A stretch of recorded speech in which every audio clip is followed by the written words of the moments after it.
తెలుసు, కథ అని తెలుసు, కథలన్నీ కంచికే చేరునని తెలుసు.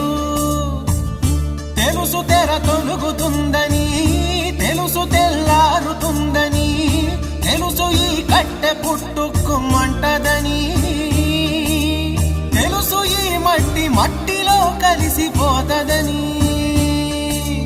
ఇన్ని తెలిసి ఇరకాటంలో పడిపోతావు ఎందుకని? మాయ